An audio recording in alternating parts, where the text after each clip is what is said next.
Hello, everybody! Or as I say in my channel, hello, Fluffies! So, my name is Joelle, and I will do talk today about how to start your YouTube channel. And I have prepared a lot of slides, and there's a lot of text, so you might not see my face the whole time, but I'll have the chat over there. Oh, everybody says hello, thank you. So I can see your texts. Feel free to ask questions. This is a quite long panel. It's going to be 1.5 hours, so we should have enough time to answer your questions. And also, I will show you a few clips of things I am working on, new series and stuff like that. So feel free to stay until the end so you can see those. And if we have more time and no questions, I can show you even more clips of Action Lolita or stuff like that. So I hope that you are excited, and thank you so much for coming. So maybe we can put the slides. And so my YouTube channel is called Fluffy Kawaii Jo. And if you're confused just before, my name was, if you were in the previous panel, it was written Fluffitory because my brand name is Fluffitory, but my real name is Joelle and not Tori. So don't get confused. And so Jo for Joelle. This is it. Okay, so can I go to next? Yeah. So I'm 37 years old. I live in Switzerland, and I will say that I'm an entrepreneur because I have started many businesses and sports teams actually, and I have a very uncommon path. I went to school for computer science and Egyptology, so I have a master's degree in computer science, but I ended up on YouTube and selling clothes. And I actually started cheerleading 10 years ago, and by starting game, like video games, I ended up starting my own brand of clothing for cheerleading, and at the same time I had 2 teams, and I went to the world championship, and one thing led to another. I had this company, and then there's a whole story of how I started my Lolita brand, Fluffitory, and also if you want to know more about this is a long story. I have a video about that. And the first photo of me wearing Lolita that I could find was in 2008. So obviously I bought it before, something like that. And I discovered Lolita fashion and JFashion in Fruits when I was in the bookstore of, like, you know, the gift shop of an exhibition with my class. And I saw that at a museum, and I was like, oh my god, this is amazing. This fashion is really cool. People do dress like that in the streets. That's amazing. I want to do that. And then I think I started buying stuff only when I went in Japan. Anyways, and I had a few pieces, but I was wearing very casually. Like, people said I was a con Lita, like only wearing it at conventions. And then seriously, I started in 2015 wearing it again. And then yeah, that's when I started buying a lot of dresses. And when you see my wardrobe, like the 43 dresses that I have now, they have all been bought in the last 5 years. So this is about me. Why did I start YouTube? So basically, I was coaching cheerleading for 10 years. I had my own team. I was the manager of the team. I was coaching several levels of teams.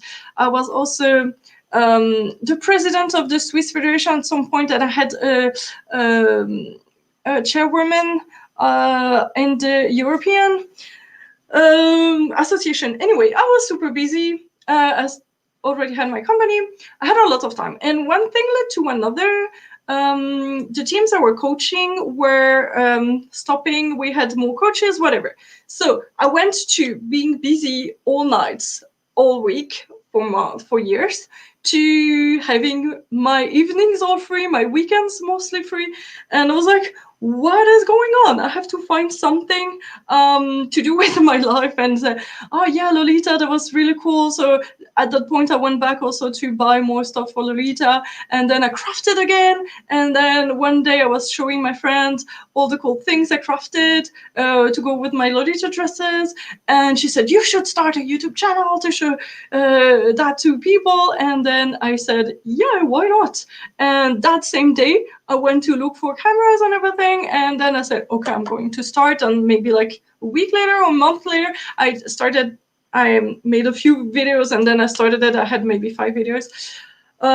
Yeah, I started my YouTube channel, and it's been like 3.5 years ago, and I have done almost 600 videos, and I have never missed an upload day. And when I started, I did a video every 2 days. Right now, I moved to 2 videos a week, which is already a lot.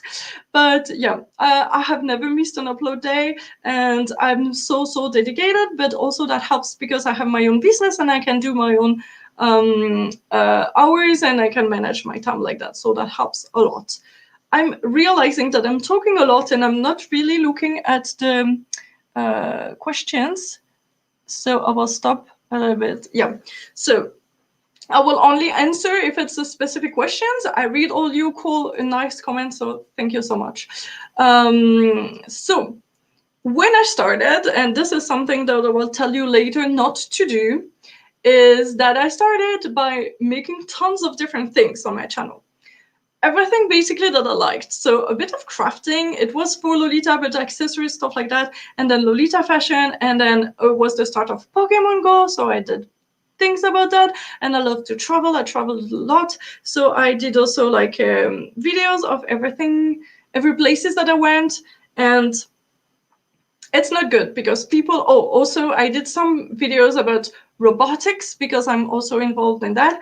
And people who go to your channel for a specific thing, they, especially for Lolita, they don't care about robotics. So don't do that. Really focus on something. And at some point, I started a separate channel to put all the travel-y and geeky stuff there. But since I did not really work on that channel to build it, that means that it's really not starting up, not many views, and also that doesn't make me want to put more effort in that channel because I don't put that much effort in that channel, if you know what I mean.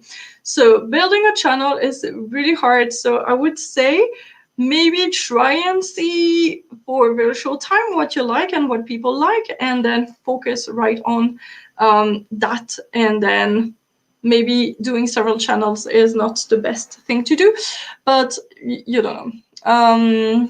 So when I saw that the Lolita stuff worked, I focused on that one, and also I enjoyed doing it, so that was good. And so my story is that I was wearing Lolita, I was making a bunch of different videos at some point. Maybe for several months I had decided I will do only Lolita, but I was like, yeah, doing it casually. And then for the, like, I don't know how many times people told me, like, you know, I was working at a convention and somebody said, oh my God, I love how you dressed. But me, I could never do that because I'm too old and I'm too fat and whatever.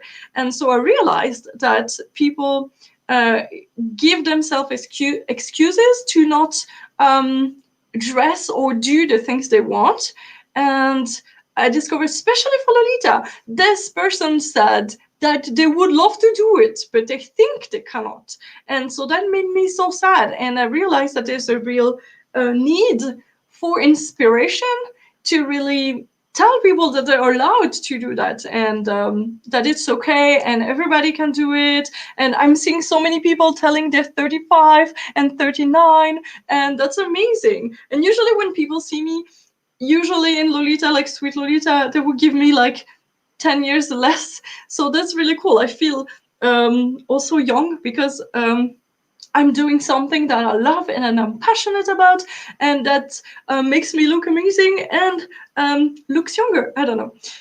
And so I want everybody to feel that too. So this is my passion now, and I realized that this is what I want to do in my channel, and so this is how I created the motto, everybody can be kawaii, and then I put it everywhere. I tell it all the time in all my videos since I think the summer of 2018, something like that. So it's been at least 2 years, and I think that this is what made my channel not famous or anything, but people know that when they come to this, it's for that, you know what I mean? Also Action Lolita and other things. But it's good that you have something to say, this is what I believe in, and this is the topic of my channel. You know, it's not just like, Joelle, she does Lolita videos, because you need something more to attract people. Okay. This is heavy. A lot of all the things you should consider when starting a YouTube channel. For example, my main language is French, and I'm also fluent in English, so that's easy for me to speak in English. But if English is not your main language, consider doing it in your native language or English. And why would you do it in another? I decided English because it's more open to people around the world. And if I would have done it in French, there's only that many people who understand French. But then I'm always going to conventions in Switzerland and in France, and then people are like, I don't know, I don't understand your English videos, and I'm sad about that. So I also tried a separate French channel, but like the other Kiki channel, I don't use it that much because it's so much time consuming already to do one channel than do two very well and very consistently. It's very difficult, but I'm glad I have this one. It's my main channel is Fluffy Kawaii Jo, and the French one is Frenchie Kawaii Jo, so you can find it easily. And what I do is when I interview people who only speak French, and then I have to translate the video for putting it in my English channel.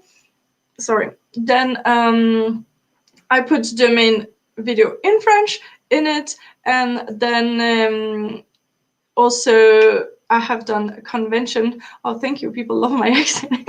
I have done conferences in French-speaking places. So those are like 1 hour videos. I cannot translate them. So then I put them only on my French channel, but then the people in my English channel are kind of sad because they don't understand that. So languages, you know. Technology. You do not need to have a lot of equipment, cameras, light, whatever, to start. I started with my iPhone 6. I had a small camcorder, I don't know, and it was actually not as good quality as my iPhone. So I decided to go with my iPhone, and natural light, if you sit in front of the window, that's good. But then if you see that it works, you can slowly try to build up what you buy, but only buy stuff that you see that you need. I will show you my setup later and the steps that I made. And so you don't need to try, you don't need to go like, I cannot do my YouTube channel because I need a big camera and it's expensive and I don't have the money. Don't do that, because then you might buy it and then realize you don't actually like to do videos or anything. So start with what you have. Basically, right now the phones that we have are so much so much better quality than the YouTube stars that you see now, what they started with, like a crappy webcam or anything. So anybody with their phone can do amazing videos to start, and so you should go for it. Platforms. Do you want to only do YouTube, or do you want to do Twitch and Instagram and Facebook and TikTok? And I wrote TikTok, I'm sorry, and Firework or Byte. Let me tell you, right now I'm mostly doing all of the ones that I listed, even more, but don't start with them all because it will be so overwhelming. And then you can start, maybe, you do on YouTube, and maybe you can post a link to your videos on Instagram and Facebook, And sometimes you can repurpose your videos for TikTok or Firework or Byte or whatever, but it's different length and formats. Some YouTube is mostly horizontal, and some other videos can do vertical. Platforms want vertical, so it's hard to repurpose the content. So sometimes what I do right now is that I do mostly videos horizontally, and some types of video when I film my video, I'm talking like here to my camera, blah blah blah, and I also do still shots, photos for the thumbnail of the video. Then I can reuse those as pictures on Instagram, and sometimes then I will either put my phone on a stand vertically to film an outfit shot, or I will just flip my camera on the stand. I can do that like my main DSLR, and put it vertically, and I film my outfit shot, and I'm telling everybody what I'm wearing, the brands and everything, and then I can put that on Insta, IGTV, or also Facebook, and also all these.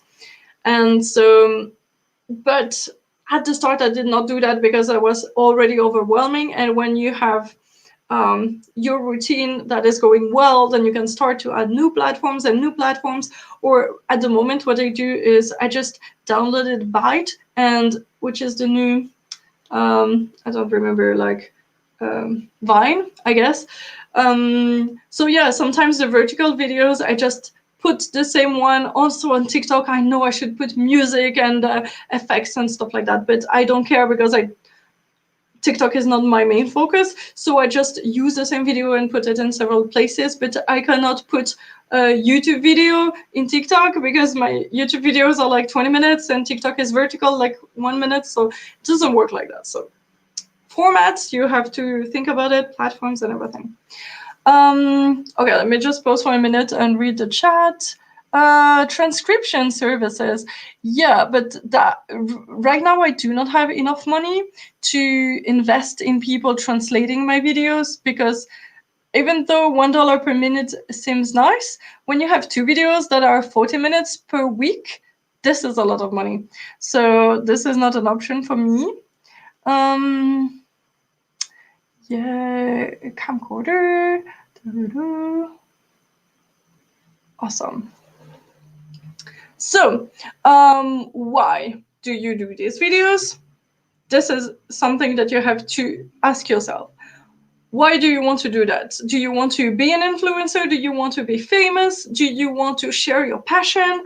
Do you just want to create content? Right now, I have an editor. She is also on YouTube, but she's not that passionate about filming videos and being in them, but she loves editing it. So she actually is helping me edit my videos, and she likes that creative part of editing it, but she doesn't love to produce it herself, or is not that motivated. I don't know.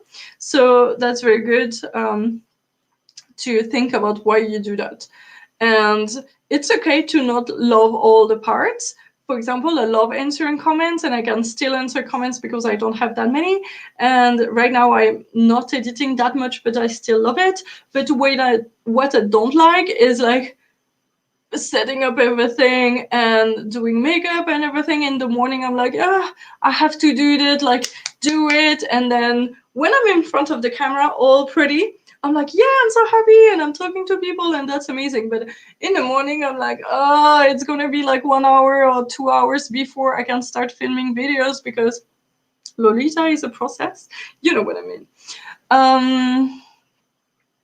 So, yep. Then budget, consider that. You might think that it's free to do videos because you don't pay for YouTube and because you use your phone and everything, but you will end up wanting new equipment. And do you actually pay for your time, the time that you spend doing editing, filming, whatever? Do you want to be paid for that or not? Is it free? And then I personally love to always learn more. So I am buying classes, I attend conferences. I go to VidCon, and I have done a course that's called Video Labs to help you get better at YouTube. And so I'm also paying for tools like TubeBuddy, vidIQ, and Morning Fames. Morning Fame are 3 tools that I pay for having different stats or helping you manage better, stuff like that. And so also, if you want, like me right now, I'm having somebody edit for me. I have to pay her, and yeah, stuff like that. So it's not that I started my YouTube channel. How much can I put aside to create that? But definitely don't go into there thinking that you can do it for free. You can do it like for really cheap, because if you're creative, you can make it work, but it will definitely end up costing you a lot more than you thought. So it's okay. It's gradually, but just think about that. And then I will tell you all the ways that you can actually make money. So at least you break even. Don't do that for being rich, because it will be very hard. Don't forget to also take into account time, because filming takes a lot of time, editing, promoting, and answering the comments. I wrote travel, because I do travel a lot to events and to meet people, and also preparing. And something that I did not write here, managing the files, video files, and uploading the videos, and then creating the thumbnail, creating all the SEOs, descriptions, titles, stuff like that. This is much more time that you would think at the start, and you just have to take that into account. So it's fine. You can totally do that at nights, in the weekends, but it will take more time than you think. So I'm not here actually to discourage you. I'm just here to tell you everything that you should take into account, so you're not surprised. Because I went in like, hey, let's do YouTube, it looks cool. And it was cool, and it's still very cool, but there's a lot of things that I wish I knew before, that maybe you can do it better, maybe, so you don't do the same mistakes as I did, and then you can grow faster. Let's hope so. People are asking, hi Kat, how do you promote your channel? Okay, so basically, I'm very bad at this. I have Facebook page just for my channel, and every video that I release, I put a link on that Facebook page. Also, I have Instagram, and sometimes I remember to put it in my stories and in my bio link for Instagram. And right now what I'm trying to do is I'm trying to get more known in the general community. So today I have interviewed Ghost Girl Goods, and she did a piece of me on her blog, and I'm trying to collaborate with people like that, like the K Club and the OK Podcast and stuff like that, so that I can be more known to people who don't especially look into YouTube or anything. And so maybe that helps me promote it outside. But this is basically it. And when I go to convention, I'm always carrying a bunch of business cards. I don't have them here, but they match my YouTube banners and everything. And I'm always asking. Basically, that's so cool, because I'm asking cool people that are dressed in Lolita or an amazing cosplay or something, may I film you for my YouTube channel? And then I'm like, hey, here's my YouTube channel card, then you can check out the video later. And so that is a very good promotion, I guess. How do you set up collaborations? Basically, I have actually, something. Nat Silva said you have to count the cost of electricity and stuff like that. Absolutely. And right now, this is a whole room in my apartment that I decided to dedicate only to Lolita and YouTube. So this is a cost also, because it's not a room that I can use for my apartment anymore. But yeah, don't do that at the very start. Sorry, it's very bothersome. So how do I set up collaborations? Usually the first collaboration that I usually do is interviews.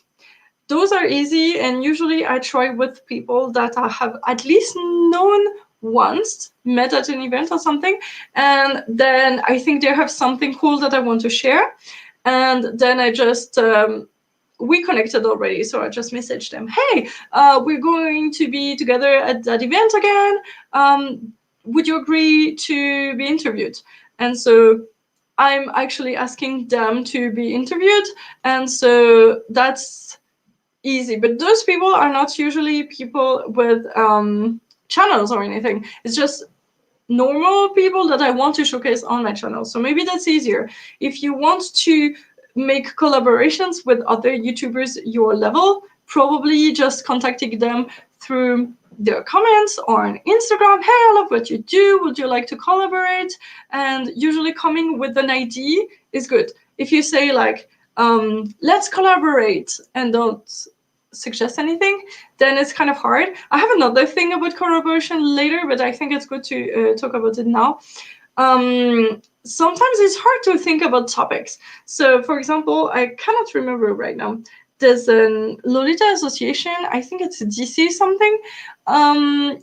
They also, like, everybody can be kawaii in a different thing, like really pushing that, showcasing that everybody can wear this fashion. They're amazing, and I really want to work with them. So I went, I talked to them, and I was like, hey, we should do something together. And they're like, yeah, oh my God, let's do something together. But then we did not come up with anything specific. And so it stayed there, and it's been like a year and a half ago, maybe. So if you have an idea of something specific that you could do for that person, that's really the best. And if you're wanting to contact somebody super higher than you, it's even harder because they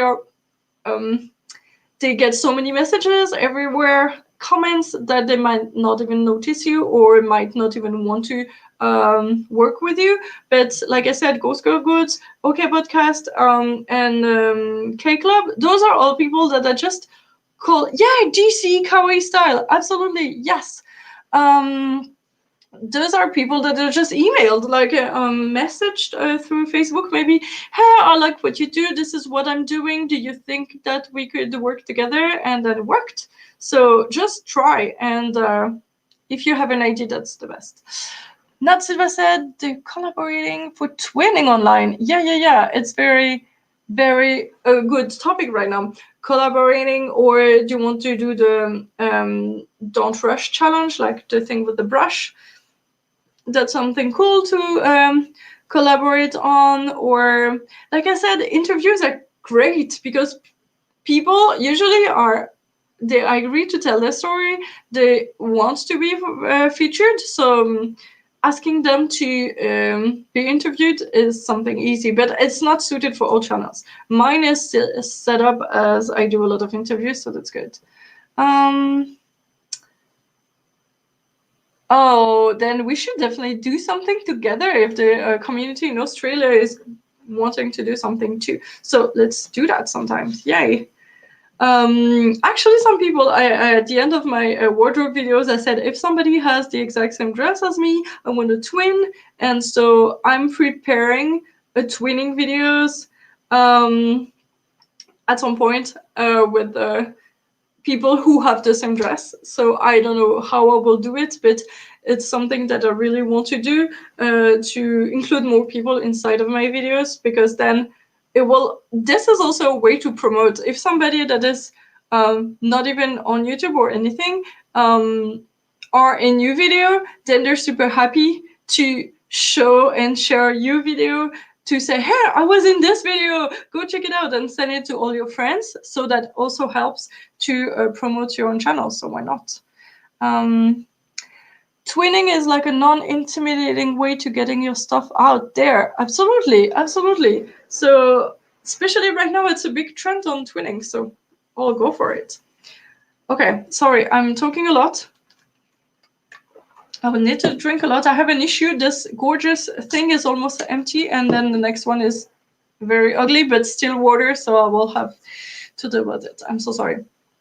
Help.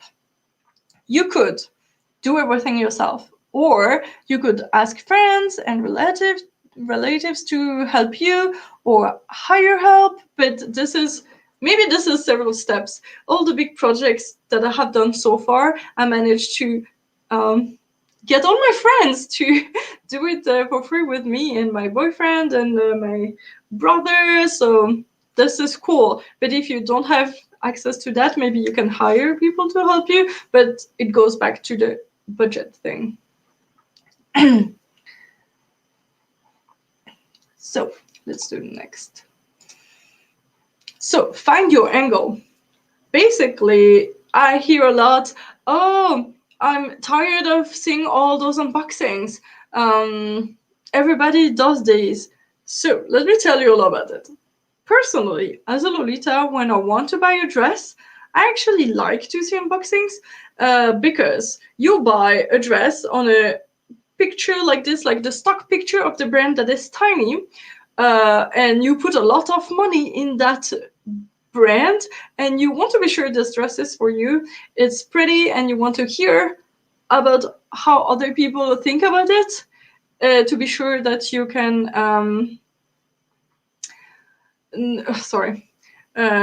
that buying this dress is good for you. And also, I noticed that these videos do very well on YouTube because people want to see them, but then people resent you for doing them.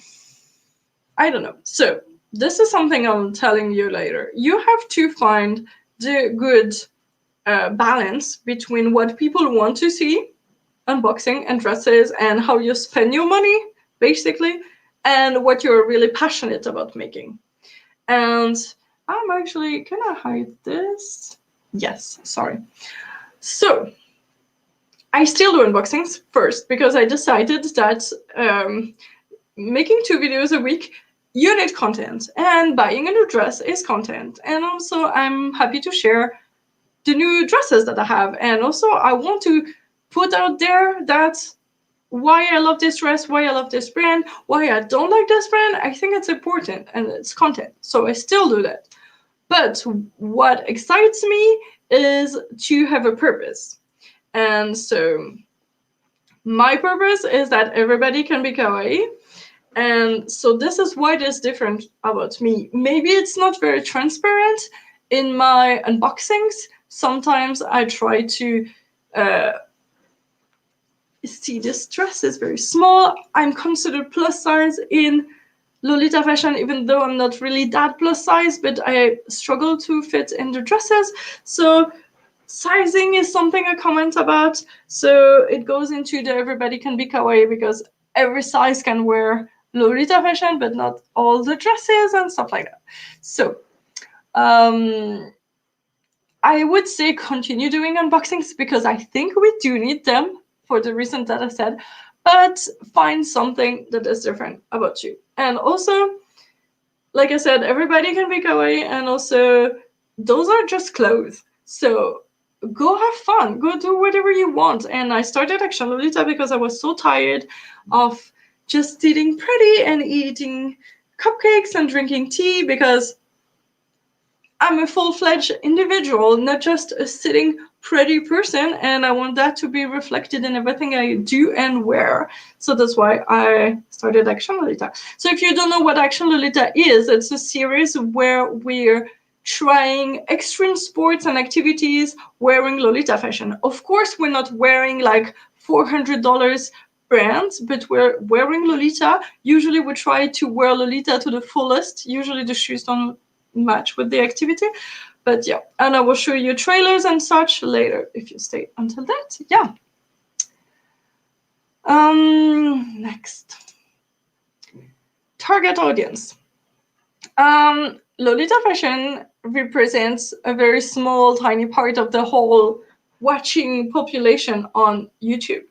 So you're already starting really niche if you go with the Lolita fashion, but then not all Lolitas will watch your videos because, for example, I don't think that a lot of gothic Lolitas enjoy seeing me all pink and pretty and kawaii and such. So you have to think about who you want to attract, even in the small niche of Lolita fashion. And something that I learned is that communities are not created around common interest. It's not because I love Lolita fashion that I will love all Lolita fashion YouTubers, because there are kind of many small ones, but so many. So it's not because I love just that. So you need to find something that can rally people together, and it's shared beliefs. So for example, I want people who believe that everybody can be kawaii, and I want people that want to live in their clothes.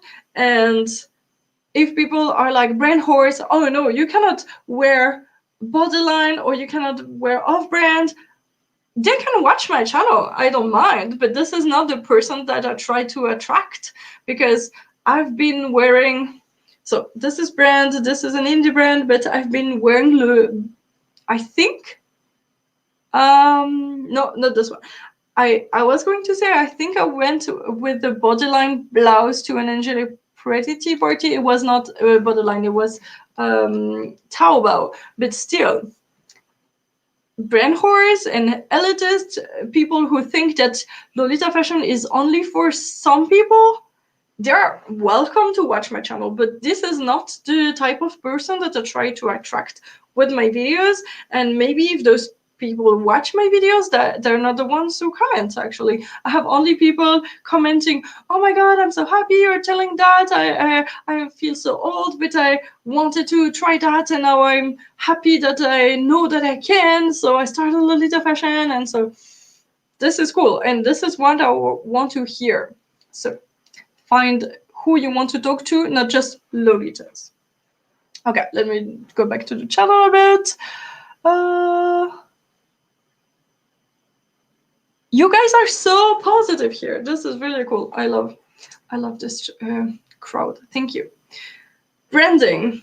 Branding is not just graphics. So of course, your banner, profile picture, thumbnails need to be cohesive and also match your style and everything, but also the way you film videos, this is branding. The way you edit, the pace you edit, what you show, the music you use, the colors, the fonts, your intro, your welcome message, everything needs to be consistent and look like if somebody sees my business card and then they go on my channel, they recognize it's me. Now I don't know how I did it, but apparently I managed to make that mint and pink is my brand. Also, like, it's not that, basically mint is not that popular and visible in Lolita, and I don't know, I just like it. And then a lot of people tell me, oh, I've seen that in mint and pink, and I'm sure you would love it. And so I managed to work that I made it like people think of me when they think mint and pink. I'm so glad. But that's not like that. So I just keep pushing that. Yeah, I love mint, I love pink. And so you see, I have made my whole studio mint and pink also. So this is all on brand, but I did not start like that. I will also show you how I started before. And so yeah, think consistent, but just not graphic. Everything also, I'm like super sweet and everything is cool and nice. And if I was swearing a lot in my videos and everything, this would not be on brand. Also, this is the whole package. Kawaii librarian, mint and pink is your favorite combo. Thank you. Me too. New best friend. Yay. Okay. A lot of words I need to drink. I'm so sorry. I don't know. I discovered this today that the whole font was messed up and it's barely readable. I'm so sorry. So don't do it for the money. No, I don't do it for the money. Because it's not sustainable to say, hey, I want to spend years and a lot of money to eventually maybe become a millionaire. Don't think about that. But right now, if I could at least pay all the investments that I do for my channel and also fund more cool projects, that's what excites me. So I'm not planning on becoming rich, but if I could keep doing that and just at least break even, that would be nice. And if that can contribute to my income to just pay my bills and everything, that's good too. Okay, so my motivations is what I believe in my channel. Everybody can be kawaii. So if somebody unsubscribes to a video that is like, I don't know, a guy wearing Lolita, or my friend Lou talking about his transition, then I don't care, because this person, if they were not happy about this video and then unsubscribed or disliked, then I don't take it personally, because this is not somebody that I wanted to attract on my channel. So I'm not sad that they leave, because this is not who I wanted to attract. But when somebody tells me, I'm so happy because I thought I would not be able to wear Lolita fashion, but actually I am allowed because you showed me somebody like me who does it. And then I started, this is what I'm living for, because I'm so happy when I see that. And so if you ask me now, what is my ultimate goal with my channel? I love to travel. I love to go to events. So if being public on the internet would allow me to be invited as guests at events, maybe like this one, that's amazing, because then I can share my beliefs that everybody can be kawaii to more people and meet more people. Here it's a little bit difficult. I really love the in-person contact and making new friends, but maybe we will connect with other people in the chat here, because a few of them, like I remember Hiyori from my own channel, but everybody here, this is really amazing. I see so many new people.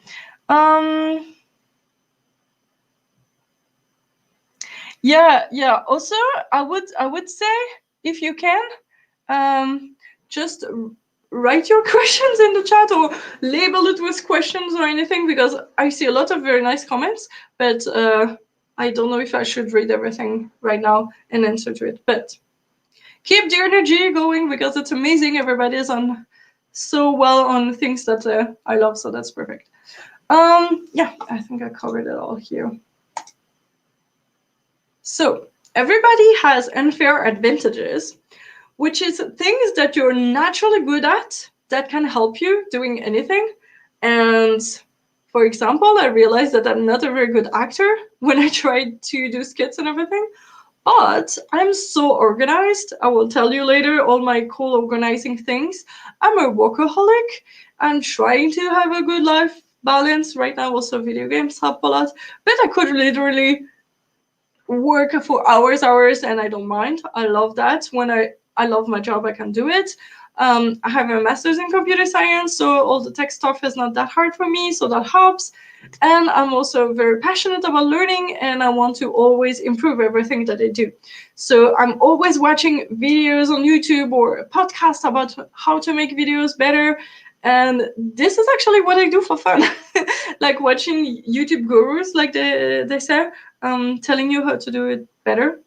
This is my passion. I love to travel to VidCon and take classes. And also I wanted to go to film school.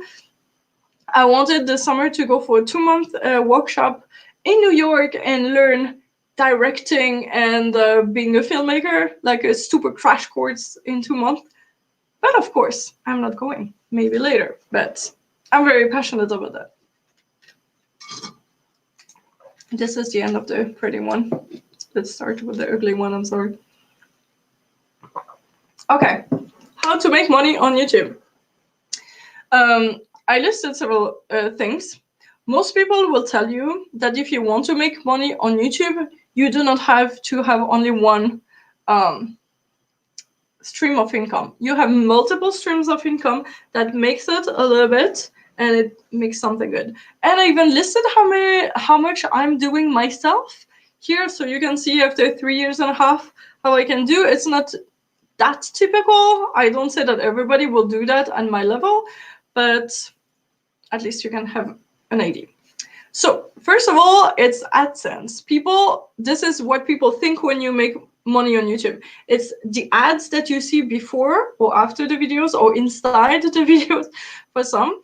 And some people can have ad block and not see the videos. So it does not mean that all the videos that you see people will earn money from you watching it, and it's literally like pennies, not even that. So usually one video of me that does well will earn me between $1 and $2 per video. And to even be able to monetize your videos, you need to be have at least 1,000 subs and 4,000 hours of watch time within the last year. So basically, right now, I do between $10 and $15 a month for all my 8 videos that I put on. And of course, like all your oldest videos also will keep making you money if people keep watching them. But remember, every money that you make here is people watching an ad. And so when you don't see the ads, the person is not getting anything. Oh, something that I did not list here is when you have YouTube Premium, which is the paid. I think I pay myself in Switzerland $20 per month. I think in the US it's maybe like 15.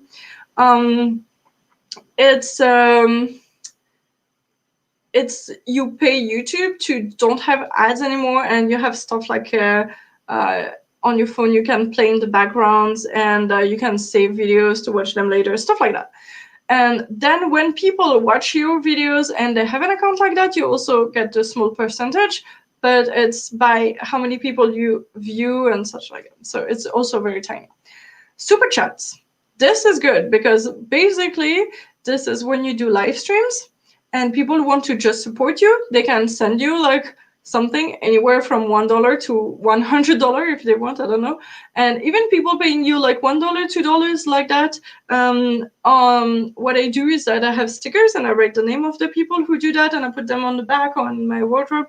And this helps getting recognition for the people who supported me, but also it supports my channel. And as you can see, if I do a live stream, usually I get between $10 and $30 per like 1 hour or 2 hours of streaming, when the rest is like half in the whole month.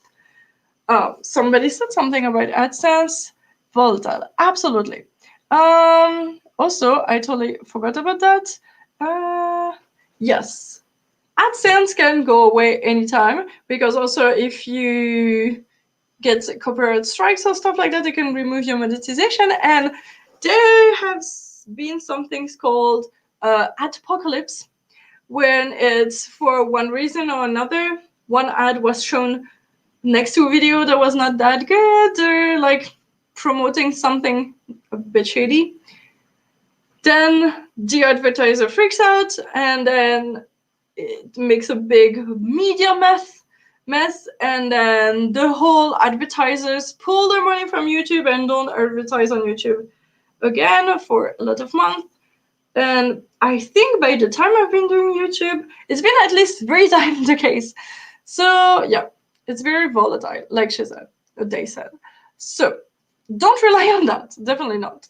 Like you can see, Patreon is something that is working very well for me right now. I have about 37 people pitching in about $150 a month.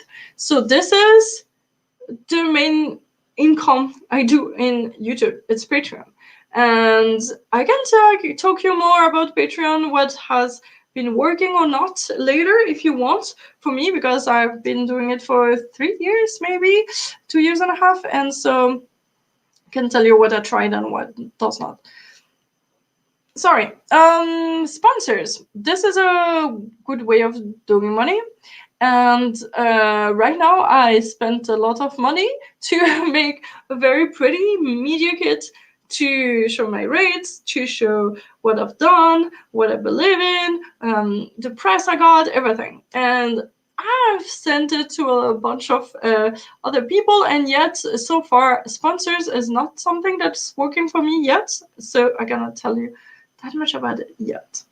Sami Moon is saying, how does the topic of Lolita impact your ability to monetize your video? YouTube hesitated because of misunderstanding what Lolita is. Does that impact the algorithm? This is something really interesting because I wanted to edit and then I forgot to edit. So basically, personally, I don't think that I'm being disqualified or not monetized for using the word Lolita. Most of the time I use Lolita Fashion, but then actual Lolita, for example, it's only Lolita, and never have I ever been demonetized for using Lolita. Never. When they started the demonetization thing, sometimes I had videos about shoes. I don't know why, Lolita shoes, but still being said not safe for the advertisers, and then I just asked a manual review and it always went away. Something that I can tell you that I've not used that much. At some point they introduced hashtags. You have tags, the tags of the video, like a bunch of words telling what the video is about, but then they introduce hashtags. It's basically 3 hashtags that you can put in the description of your video, and maybe you've seen it sometimes. It goes in blue above the title of your video, and you can say like 3 hashtags. And I think that if you don't specify any and you specify a location for filming your video, it takes over. And in there, if I write anything with the word Lolita, the hashtag does not even show up.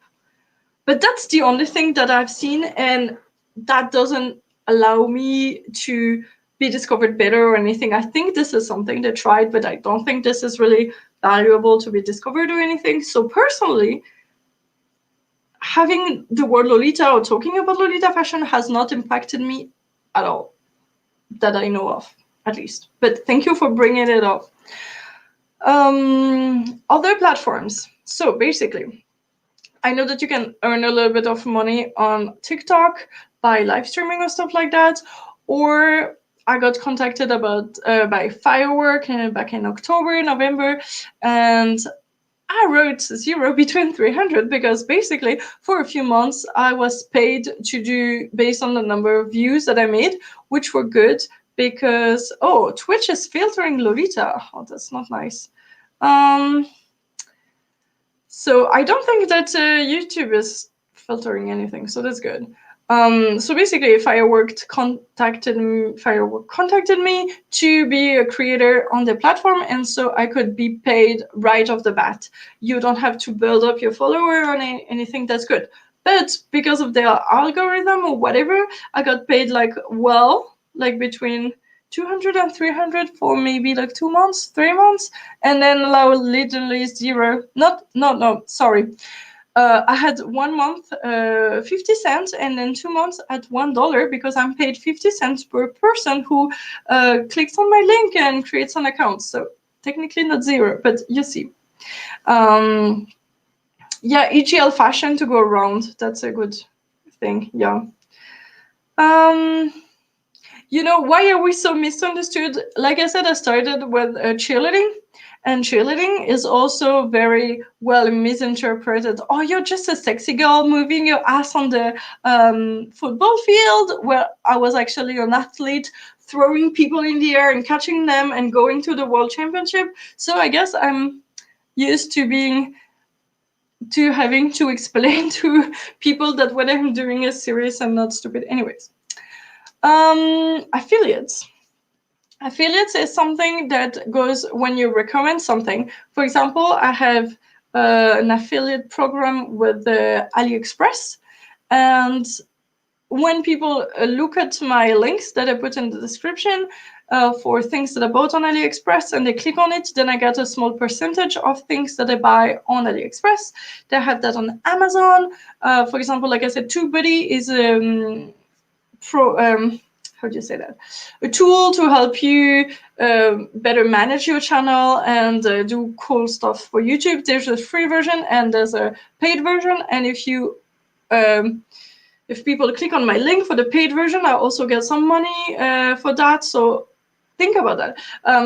For other things, there's a lot. Like, for example, people who do channels about cameras or whatever, they have so many opportunities of people clicking on their Amazon link. But for Lolita, there's not that many.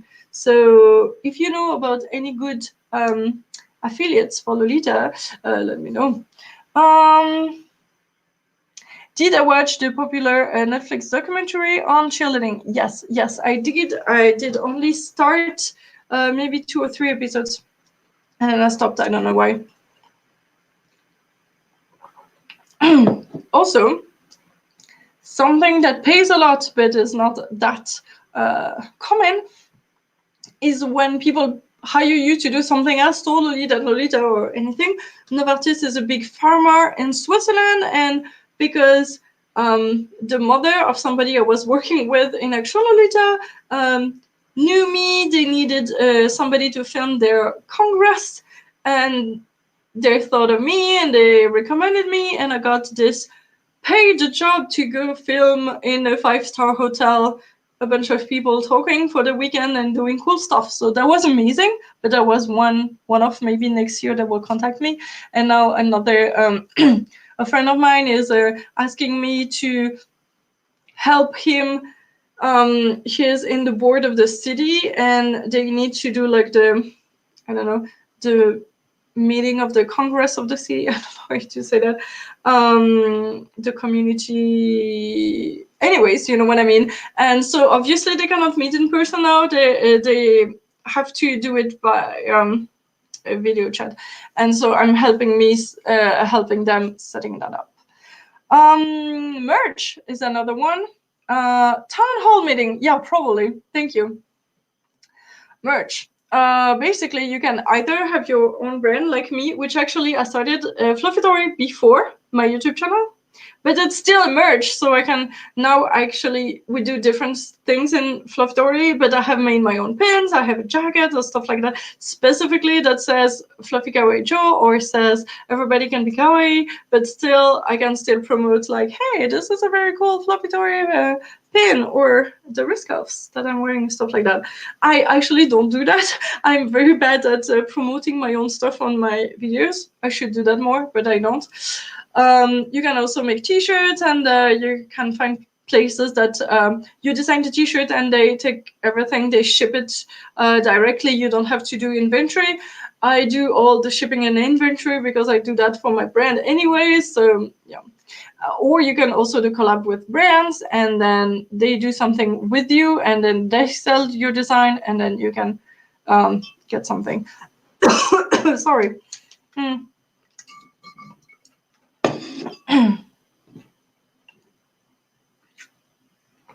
So the word Lolita was censored here. Wow. So, also on that note, I'm very good at taking something that is a passion and seeing all the time that I put into that, and I'm like, I might as well transform that so it makes some money. And then I try and it makes up some money. And then I'm like, it makes some money. So now it's my job. And so then basically, okay, cheerleading was kind of my job. And then I had time. So I went more into Lolita. And then I turned my passion to Lolita into my brand. And then I had more time. So I created a YouTube channel. But then my YouTube channel is my business. So now I'm not editing at nights or on weekends because this is bringing money into my company, not into my own pocket. So I decided that I will have to do it. Yeah, print on demand, absolutely, for things that ships your apparel designs already. So yeah, or just something like that. I started my own company a while ago, like in 2011, and it's for the cheerleading apparel. But since we started the cheerleading apparel on the video games, the purpose of my company when I registered it, it's an LLC. It says multimedia creation and sales of clothing and uniforms and events and coaching, whatever, because of the cheerleading. But then when I started Fluffitory, it actually fell into that. And so I left it here, and actually the YouTube channel also fell into that goal. So I did not have to start a new company for that, because at some point, if you earn a lot of money with your YouTube channel, you will have to pay taxes and everything, and so set up a business. And so I was good because I already had all that. So then it's easier for me to do that. You know what? I'm not doing it quick enough. So let's speak less. Okay, equipment. basically, what you have to think about. No, sorry, all my investment, everything where I put money in, I already said it a little bit. So lights and cameras and equipment and my studio. It was a room. I turned it into that, decorating it and painting it and refurbishing it was a lot of investment. Like I said, tools and courses. And right now I have somebody who does my Instagram. That's really cool. So basically, I do all the photos. I send her every time I do a shoot. Like I said, when I do the thumbnail or anything, I just remove the one or two ones that I don't like. And then I put everything in a folder, and she picks the one that she likes, and then she picks whatever is best to go with the feed, what is prettier after the next photos, and then she asked me, okay, today I'm going to post this photo. What do you think? What do you have to say about that? And I tell her like 3 sentences basically, and she turns it into an amazing caption, engaging, asking questions, and finding the right hashtags, and that's amazing. And I grew so much because of just that. Also, I leveled up in taking pictures, and my pictures and my coordinates are better, but also because she's running my Instagram, it's better, but that's an investment also. So graphic designer, so I got somebody to make my banners and my cool media kits. And when we do big productions like Action Lolita, I'm not paying my friends to be in it, but then we have to eat, so I'm paying for everybody's lunch or the activities that we're doing when it's not offered to us. We have to pay for that, so that's a lot of budget. Basically, that's the most expensive videos that I make. And software, at the moment, I'm paying for the Adobe Creative Suite. That is $60 per month. And LumaFusion is the editor I use on the iPhone. That's amazing. And I paid only $20 once, and then it updates all the time. That's really cool. Okay, so this is my setup. So basically, I have mostly 2 options. It's when I go to events, I don't know if you can see well, I have a gimbal that's kind of tripods that balances your phone, so it's really smooth. And so right now I have the DJI Osmo Mobile 3. This is the 2 here. And which is cool is that it rotates from vertical to horizontal. So you can also do Instagram at the same time. So that's cool. And I invested into that iPhone because the lens and the size of everything. And so that was an investment because I needed more space. Also, my iPhone 7 was so small, but I don't say that anybody needs to buy this big iPhone, but because I'm doing a lot of my videos on it, it was a justified investment. And like I said, LumaFusion for editing. And I started with my iPhone 6, then I went to iPhone 7 Plus because I was bigger. And then I started with editing on something called Shotcut, and it's free, but you can go for many other free editors. I can answer that later if you want. This is my studio. So I have now 2 big soft boxes here that you can see, and the ring light. So basically, the ring light, I started with it when I graduated from the window. I bought the ring light, but then it was not bright enough.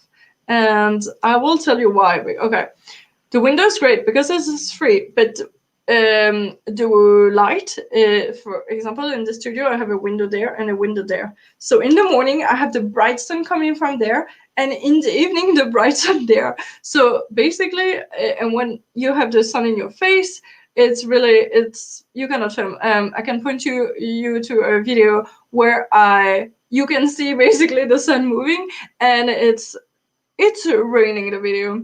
And so when you have clouds, you have the light goes up and down all the time. It's impossible. So I decided with this new studio, I will have big enough lights. And actually, I'm not happy about those. I will even get one more. And also, I close the blinds all the time, and it's never open. And then I can control all the lights I want, and I don't let the natural light in anymore. And I bought a DSLR Canon Rebel SL2. I'm kind of sad because the SL3 or something like that came right after and it could do 4K and this one does not, which is sad because that would have been cool to have more frame and then you can reframe on other people. Like when you do an interview, you could do a big shot and then 2 small shots, still good quality. Right now I cannot really do that. And I have a very old tripod that I got from my mother. Like it's probably like 20 years old or anything, and it works perfectly. And also, most DSLRs have a very bad audio. So I have the Rode Video Mic Plus, and I wrote Adobe Premiere Pro because I edit most of the big videos on that, but all the unboxings and smaller videos, if it's not Tina who edits it now, I still edit it on my phone. It's really like, I can be the best promoter of LumaFusion. I tested all the mobile apps. I love this app. And basically everything except Action Lolita I've edited on that phone and it can do anything. So that's amazing. This is how the studio looks like. Well, how it looked like during Christmas. I'm so proud of it. That's my baby. I spent almost a year. It's been more than a year since I started wanting to do that. Cleaned up the whole room, sorted everything, decided what I wanted, did everything, and now there's one more thing that I want to do. Like the blinds are closed, but I have the windows, and I want to put I printed rolls of the Fluffy Kawaii Sweet Chocolate Journey that is like a chocolate land. And this will be like, if you look through the window and you see that, because right now it's the blinds and it's ugly. So yeah. And when we do big shoots like Action Lolita, we bought a boom pole and a stand, so that's nothing just for that. But we bought the Zoom. I put that here if you're interested. It's like a small device where you can plug your mic in it and you can plug earphones, so you can hear actually what you're recording. Because what we had issue with is that when there's a plane or anything, it ruins the audio, but you cannot hear what the microphone hears. And so because of that, we had to have somebody special handle the mic, so that my boyfriend here, he is doing the mic, and that's my brother here. He is filming, you cannot really see. He has a tripod and a camera, and of course the umbrella, because you don't want the camera being all wet. And we also bought a GoPro. We don't use it that much, but it's just fun. And we also use it for other things, like my boyfriend's robotics competition. So that's not all lost. But and there's a Sony. This is the earphones that he has, and we did not buy it for that. This is just the setup that we use. He uses on a daily basis for his life, but this is what we use. But I did not put the lenses and stuff like that my brother uses, and that's usually we use my camera and his lenses, because my camera is newer than his, so the autofocus and stuff is better, but he has better lens. But I think if we put all the equipment together, we reached like more than $2,000 for the whole setup. But most of it is like reused of stuff that we had already and not stuff that we bought for that. But it's getting more and more professional. But when I see big web series or stuff like that, the equipment they have, I was like, oh my God, I want that. But you could also do it with your phone. Why not? And so it's just that you want to level up. And so this is what I have done. This is not what I suggest you to do or anything. Now, like I said, I'm an organization freak. So let me show you what I'm working with, and maybe that can help you. So I have a work in progress chart to tell you, to tell where I'm at with the videos. So basically everything that is in all green except this is that those videos are done and not published yet. Those with a P here have been published. And then in yellow is the one that I should work on. Like, for example, this one is edited, but I have not done any of the title, description, thumbnail, stuff like that. Everything in orange is filmed but not edited, not done anything. In blue is the ones that I have given out to somebody else to edit, and I'm waiting on. This one, oh sorry, sorry. This one is in purple, is that I have done my part, and then I will ship the dress, and Lou will film his own part, and then it will, yeah, something like that. And the ones in white are IDs of stuff I really should do. Like this one, I think I planned it for my 3,000 subs that was in November or something. No, it was for my 3 years on YouTube. That was in December. And then I said, oh, I don't have time, so let's do it for 3,000. And then it passed. And then, I don't know, I'm not doing it because I don't have time. So yeah, basically this is what I'm working with. And you can see right now, this is the number of videos I'm at, and it's truncated. So I think I have hit more than 600 now. Then I have that. I used to work on Google Calendar, and I have the weeks, and I put like as an appointment what video I will do. But then when you have to move around a lot of videos because something is coming up, or oh wow, I had this event and I filmed like 8 videos, but they're all more important than and more quick to have to be released than the unboxing, whatever. So drag and dropping that over several weeks was a pain. So I printed that. I found it was difficult to find something like that, those calendars, and printed it. And then I put some tiny post-its. So then I can, oh no, this is more in biggest priority. So I had to change. And so this is how I did it. But this was only for YouTube. And now I realized that I'm also publishing to Facebook and so many other platforms. I have like 9 platforms right now. And so I'm trying to streamline what I am doing when, and to make it make more sense. So this has been only like for a month or 2. So this is not perfectly refined yet. Might some change or something, but yeah. Yeah, Shortcut, absolutely. And oh no, the other editing app on the phone is Luma Fusion. I don't know if it is. So somebody said it's so organized, I'm just a mess.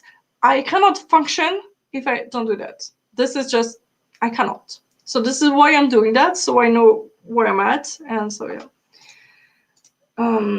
Okay, so this was 2. So then I have a list of all the future videos.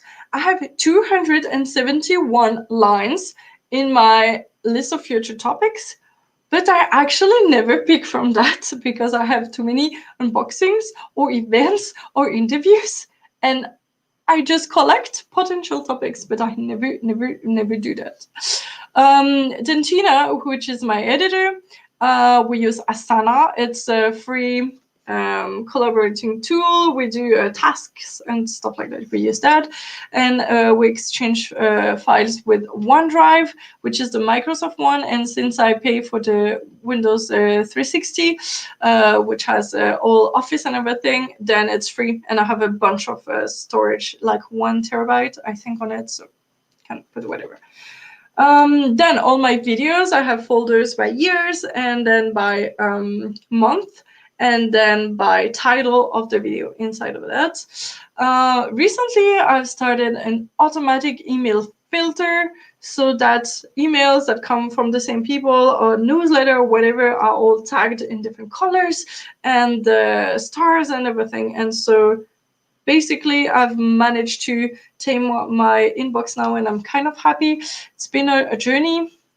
And I use YouTube Studio mobile app, not the YouTube Watch app, but it's an app for YouTubers where you can answer all the comments in there. And right now in my organization, I have times to check out my emails and stuff like that every day. And I have one of those slots in my everyday time to answer all the comments and also to publish the videos. It's like I know that at that time I have to do that and everything. And so this is in the morning at the moment, and I publish my videos at 6 p.m. for my time, and usually I'm doing something else by 6 p.m. So I have an alarm on my phone that buzzes at 6 p.m. and I stop everything that I'm doing and I just switch it to public because it was already ready. I know that you can schedule the videos already to publish themselves, but then I try to I want to also promote it on Facebook and also talk about what I do. I don't want to schedule it too much in advance what I'm talking about on Facebook because it's sometimes more about what's happening right now than the video. I don't know. So, sorry. My background. This is me starting. This was my wardrobe back there, but it was a glyph. So I put some postcards and stuff here, actually all from Fluffy because it was a video about the Fluffy. And this is baby Joel, hello, and barely no makeup. And I had 2 mannequins, and I got sick of dressing them up, so I got rid of that. And I bought backdrop, but it's still my wardrobe on the back with like 4 doors. So to put that on, I had to have scratch like Velcro on this and on the wardrobe, and I put that up. But then if I had forgotten like risk of or anything in the wardrobe, I would have to go on a chair again, taking it all up and going to take that one thing and close it. And usually I'm like, I'm too lazy to do that, so I don't care. But that was really, you can see between this one, this was really busy, and this is really plain, maybe too plain. And then I transform into where I'm here. Technically, I have like 2 separate sides. And also, I now have this, which is still the same wardrobe. And I managed to actually, it's like flower panels like this big, and I cut them on the side, I think, yeah. And a whole panel feels like it's, I put many of those panels together, and it's all hang up from the top, and there's one on each door. So I can still open the doors however I want, but when I put them all, close all the doors, it's that huge, like it's 3 meters wide of only flowers, and now it's all to the ground, and it's really, really cool. Oh, what a perfect glow up for you, my set, absolutely. And so I'm glad, because if I want something more even and natural, I have this one, and also for product photos or whatever, I have that, and then I have this busy one here. So live streamings, there's pros and cons. So let me see what, I don't see how many slides I have. I have basically like 15 minutes left. Yeah, less than that. Okay. So it's very fun because you can talk to other people and then you can interact with the audience. And YouTube loves long videos and you can monetize it, but also it takes so much energy. Like right now I'm upbeat and talking to you, and but then you have to be on that level for several hours. It's kind of hard. And you cannot just talk, you have to find something cool. For me, I tried something called Code With Me, where I go in front of my wardrobe and we put a coordinate together, and I'm like, vote for this one or this one, and it's very fun. And also, long is a pro for YouTube, but as a con for people, when they say like a 2-hour long video, they might not want to see that, so that might not be good for you. Collaborate. We talked a lot about that already. A few ideas. You can do a swap and unbox it, or an interview and challenge, or have guests in a video. Something that is cool is that you share your audience. If it's with another YouTuber that might not know you, then they'll share you to your audience and you share them to your audience. Sorry. Then it can broaden your audience. And you can put the videos together in a playlist, and then it can make it more discoverable. Copyright. Only use things that you own, like music. There's royalty-free music or royalty-free images. You can make your own custom music. Don't mess with that because you can lose your channel. You can get fined a lot of money. So don't use big songs or anything. And what I try to use sometimes, if you go on Google Image, you can use the tag labeled for reuse or reuse with modification, and that means that you can reuse those pictures, because the ones that you would just find in looking for pictures is not royalty free, and you cannot use them. I know I'm talking super quickly, but I want to show you cool stuff. I'm glad that I could help you with a different background. I think this one is a little bit too distracting. My goal was to have it a little bit more blurred, but I don't know. Okay, analytics. I could talk a lot about that, but basically this YouTube wants you to bring more people to YouTube and having them stay longer to watch YouTube, to watch more ads anyway. So basically what you want to do is you want people to click on your video, make a good thumbnail. And so the click-through rate is how many people saw your thumbnail in a lot of thumbnail and decided to click on your video to watch your video. So this is what will help you grow, have a lot of click-through rate and a lot of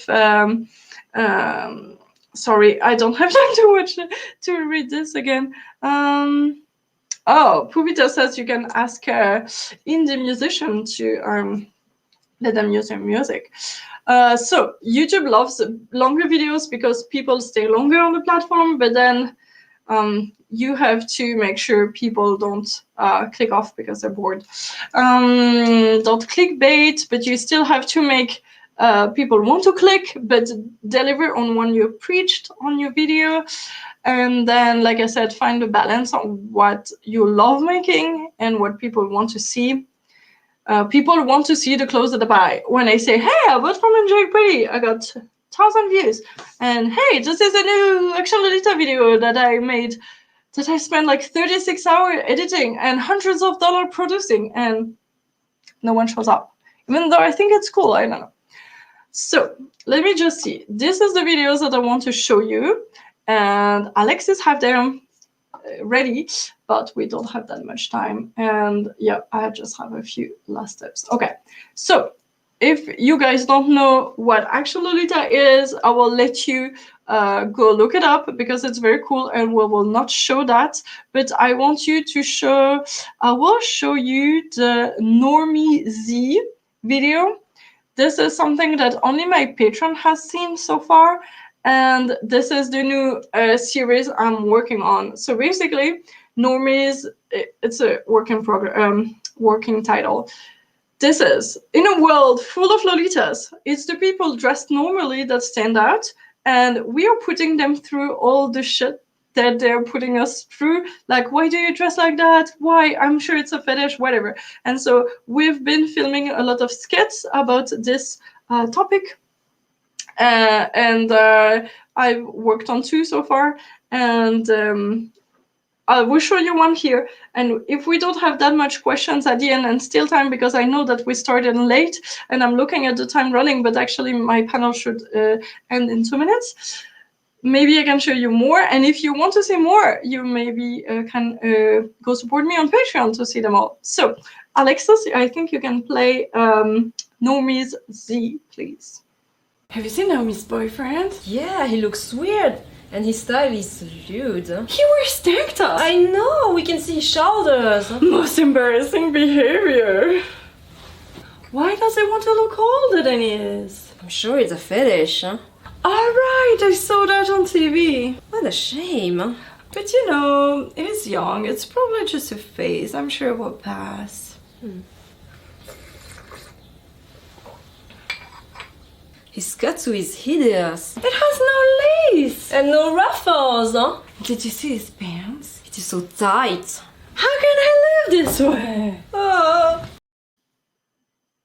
Okay, so that took like hours to film and to edit for just like, I think it's like 20 seconds, 40 seconds maybe.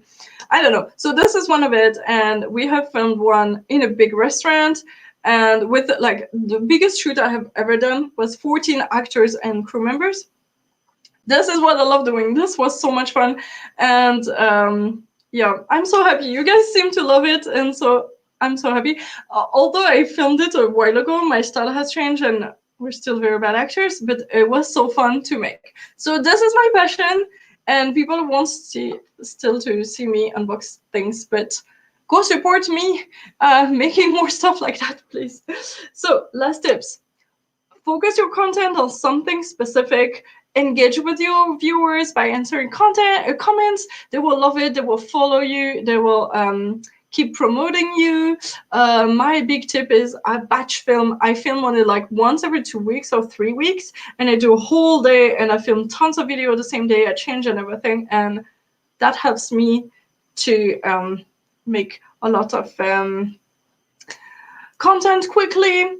And then be consistent with your upload schedule. You can do like once a week or once a month or whatever, but do it specifically at one time.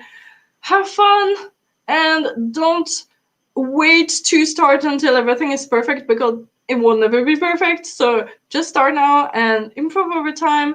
And if you can, ask your friends and family to help you to do bigger shoots or whatever.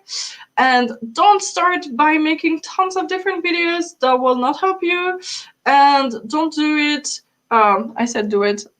Yeah, don't do it to be famous or rich, because it could happen in a very long time, or then you have to be super quick. Lucky to happen it quick. I'm sorry, that last sentence was. I think I did it. So yeah, this was my last questions. Obviously, you can ask me more questions. I hope that you like it. I'm so happy that I saw so many cool comments. I think that you did. And I don't think we have time for questions, but you can reach me on my YouTube channel and ask me questions. I will try to be a little bit in the Discord, but it's already like 10 p.m. for me tonight. So maybe I won't stay that long. So basically, I'm Fluffy Kawaii Jo everywhere. So you can just type that and you can find me. And thank you so much for watching. And I'm so happy that you stayed to watch that. And if you do create your own YouTube channel, please send me links. I want to see all of them because I love discovering new people. So I think I will not hold you that much longer because I don't want to go over. Thank you so much, and I think I will say goodbye. And remember, everybody can be kawaii. Bye-bye.